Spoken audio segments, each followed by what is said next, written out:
Dr. Tlaleng is a black woman, a mother, a wife, a sister, a daughter, an aunt.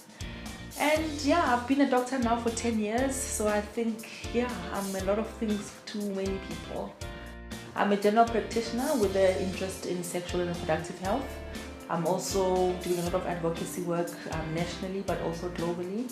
So I'm an advocate for reproductive justice. I'm doing a lot of policy analysis, mapping, and implementation gaps. I'm also a public health communicator, so I do a lot of content production specifically around sexual and health and reproductive health care. My strategy for success has just been clarity in what it is that I can do, but also what I can't do, because you find in medicine, your scope of practice is within certain specialities or focus. So for me, it's been really growing a network of other doctors, other professionals that I can rely on, that I can refer to for assistance, for the benefit of patients really, and clients that we see. And that has worked really well for me. But also, working in an industry that I love. So I love women, I love women's health care. What has been the most fulfilling, I think so far, has been working with other women that I used to look up to when I was growing up.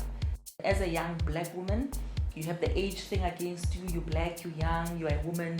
And then in combination, some people don't like that. They don't like young black women that are vocal, that are clear on what they want, and that are persistent. So you cannot irritate a lot of people, but it's really nice when you can see why this has to be done, I think your work should be emotional. If you're not moved by the stories you hear, by the people you meet, then I think, there is a problem. And I think for me, the reason why I went from just being a doctor seeing one patient, I have now evolved into more working with policy and advocating for human rights and people to be respected, I look back and I think, why was I so much into, my books? But I suppose, some personalities are just like that. But I think looking back, I would definitely say I need to chill out a little bit more. But I know that I've made it not because I'm the smartest or the most hardworking. It literally took a series of perfect miracles to align, to get me to be who I am.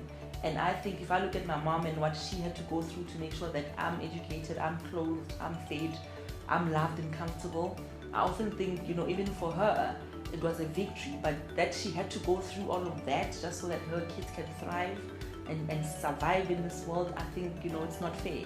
And that's what motivates me. And I think if we could do that more, celebrate each other more, and not only when, like I said, the poster child of success, but all the everyday successes, getting the kids up and ready for school, that is success.